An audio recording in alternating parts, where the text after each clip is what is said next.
Good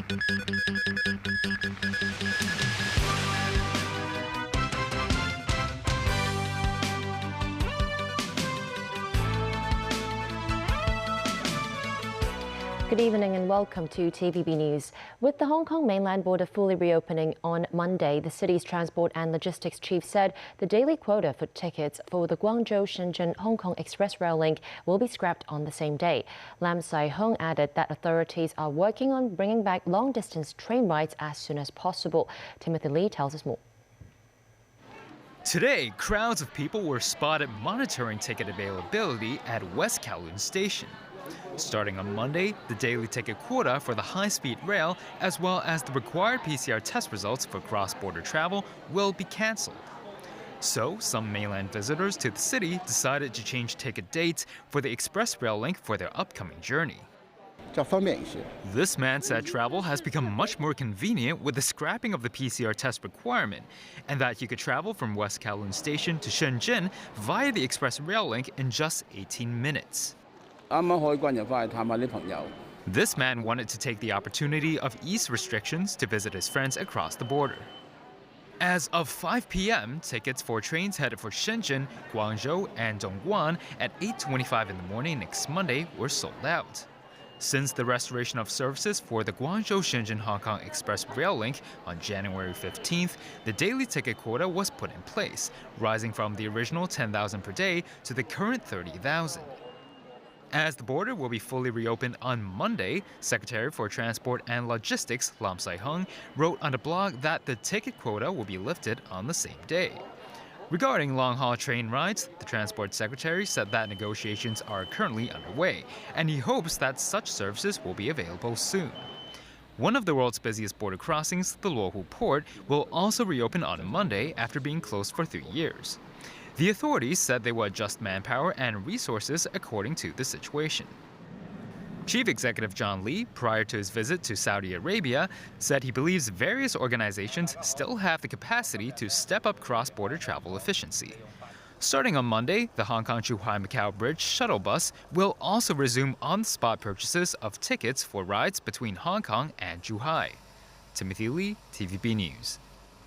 Despite the imminent border reopening and the Hello Hong Kong campaign, Secretary for Culture, Sports and Tourism Kevin Yeung said the increase in incoming tourists will be gradual. Mimo Sangai tells us more.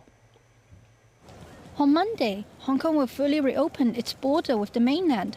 Not only that, the government earlier announced that it will distribute 500,000 free flight tickets to welcome tourists from all parts of the world to Hong Kong. While some might expect these will prompt tourists to rush to the city, Secretary for Culture, Sports and Tourism Kevin Yeung said the increase in tourists will be gradual and it will likely take some time before Hong Kong witnesses a large increase in tourist numbers, adding it is difficult to estimate how many people will come this year. Citing examples of overseas locations that relaxed COVID restrictions, Yeung said it took them a year for the number of tourists to reach 70% of pre-pandemic levels. Nonetheless, Yeung is confident that Hong Kong's beauty will attract people from across the globe. I'm sure that more people will come to Hong Kong to visit and to enjoy the very beautiful scenery and also very good tourist attractions. As to what support the government will provide for the tourism sector, Yeung said the authorities' liaison with the sector is ongoing. We have been closely liaised with them in the past 3 years, and we have been supporting them with all relief measures. He added that further support will be given to the tourism sector if necessary. Mimosanai, TVB News.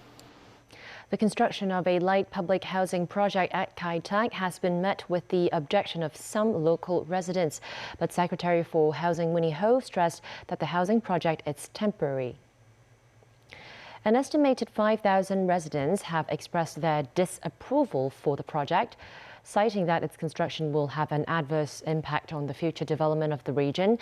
But former Director of Planning Ling Kar-kan believes that the government is being responsible by responding to the public's need and building temporary housing units. Earlier, Kai Tak's Olympic Avenue was selected as one of the locations that could offer more than 10,000 temporary apartments. 5 people were sent to a hospital for treatment after a fire broke out in a subdivided flat in Tai Kok Tsui this morning. The Fire Services Department suspected the fire was triggered by electrical failure.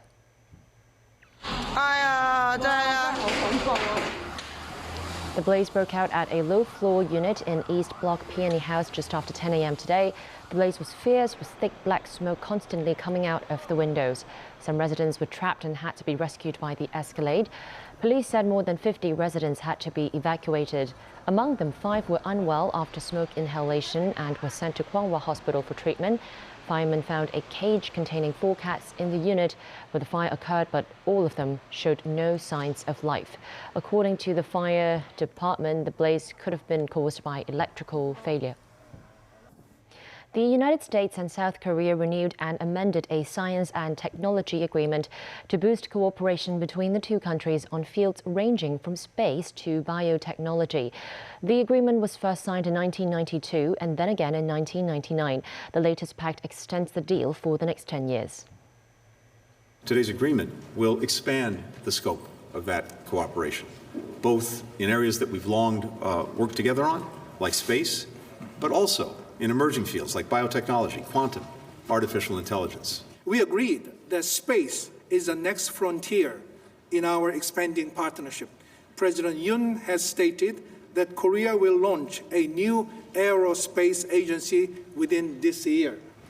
U.S. Secretary of State Antony Blinken and South Korean Foreign Minister Park Jin also used the occasion to present a united front on security issues, emphasizing the threat from North Korea and the need to denuclearize the Korean peninsula.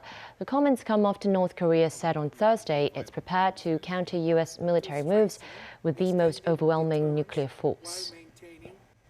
U.S. Attorney General Merrick Garland said the United States will make the first ever transfer of forfeited Russian assets to help rebuild war-ravaged Ukraine. Today, I am announcing that I have authorized the first ever transfer of forfeited Russian assets for use in Ukraine.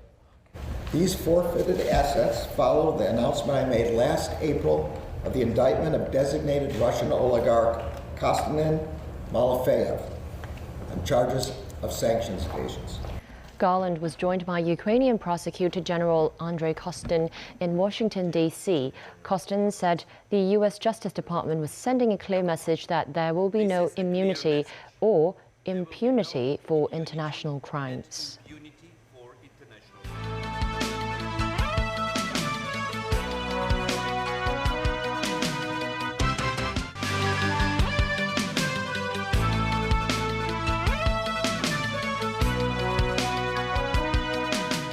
Welcome back to TVB News.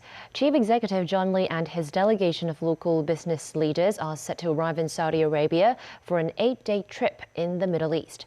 The CE noted the Emirates and Saudi Arabia have bold plans and visions in terms of finance and technology and hopes to strengthen ties between the SAR and Middle East. Speaking before taking his flight to the Middle East, Chief Executive John Lee stressed his 8-day tour is key to promoting the One Belt, One Road initiative. He's confident this trip can bring a lot of opportunities to the city, as Hong Kong and Saudi Arabia are both successful risk and asset management centers. And the Saudi community is also looking forward to welcoming guests from Hong Kong.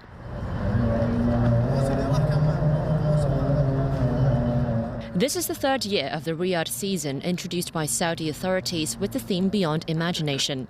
More than a dozen zones were set up this year to offer a variety of experiences from around the world, including Chinese culture. Saudi, as the first stop of John Lee's trip to the Middle East, was once known as one of the most repressive countries in the world until it began to make some changes in recent years. In 2019, the country rolled out electronic visas, opening doors to tourists from almost 50 countries and regions, including Hong Kong. In the past, gender roles were highly restrictive in Saudi Arabian culture. These days, women can drive on their own and move around freely in the city. Head coverings for female tourists have also become optional for female tourists. After Mohammed bin Salman took over the leadership of Saudi Arabia in 2017, he launched a series of measures that aims to boost tourism and the economy. The Saudi Crown Prince also aims to have 100 million visitors per year starting 2030 and make the country's tourism occupy 15% of its GDP. Mr. Ma manages this company, which has operated in Saudi for over 10 years. On top of offering visa services for Chinese tourists, his company started receiving Chinese tourists to join local tours in the country since last year.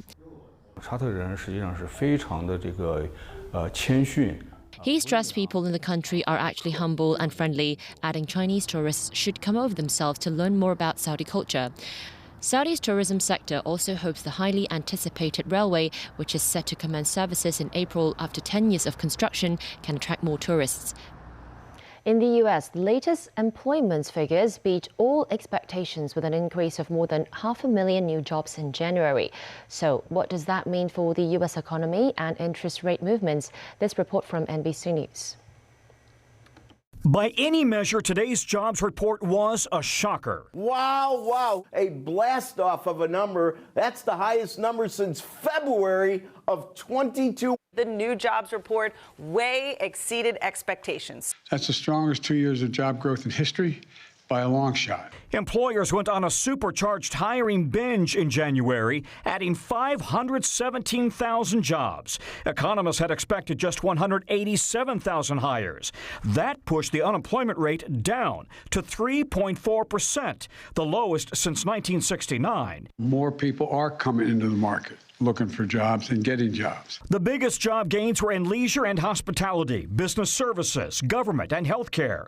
Surprising since it comes amid a wave of corporate layoffs, including 3M, IBM, Google, Microsoft, Amazon, and Goldman Sachs.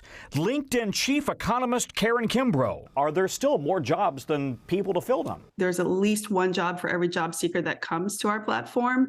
And these jobs are spread across a multitude of industries. Michelle Valera was laid off from her marketing job 2 weeks ago. She's applied for 77 jobs and had 3 interviews today. I know there's always going to be something. It's just a matter of finding it or working towards finding it. Today's good news actually creates a big headache for the Federal Reserve, which may now have to raise interest rates a 9th time to tame inflation. Strange, but it wants to see unemployment rise to ease wage and price inflation. The speculation now, just maybe the country can avoid a recession with easing inflation and low unemployment.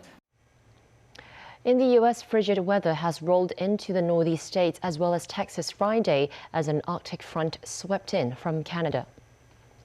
Pancake ice formed on Lake Michigan's Chicago coast Friday. The ice formations occur when ice sheets are broken into pieces by wind and wave actions. The ice forms into circles like pancakes. Wind chills in some higher elevations of the northeast could hit below -45°C as an Arctic front swept in from Canada. In Dallas and Texas, temperatures fell below freezing, leaving roads dangerously slick, leading to multiple accidents. Fallen trees and iced over power lines, as well as tornadoes, led to more than 240,000 customers across the state without power. Tomorrow is the traditional Chinese Lantern Festival, during which people light and appreciate lanterns to celebrate the occasion. In Beijing, some lantern craftsmen are continuing to make traditional handcrafted palace lanterns despite the costly production process. These hexagon-shaped lanterns are called palace lanterns. They are adorned with different drawings depicting mountains, trees, and temples. Palace lanterns were once decorations for the royalty and only became popular among the general public after the demise of the Qing dynasty. While palace lanterns are aesthetic, their production process is complicated and costly, leaving few people to manufacture them. The Paris organizers of the 2024 Paris Olympic Games has announced the Flames journey. The torch will be lit up in Olympia in Greece, a tradition dating back to 1936. It will cross the Mediterranean Sea aboard a 3-mast tall ship to Marseille. France's port city of Marseille will be the first stop of the Olympic torch relay in April 2024.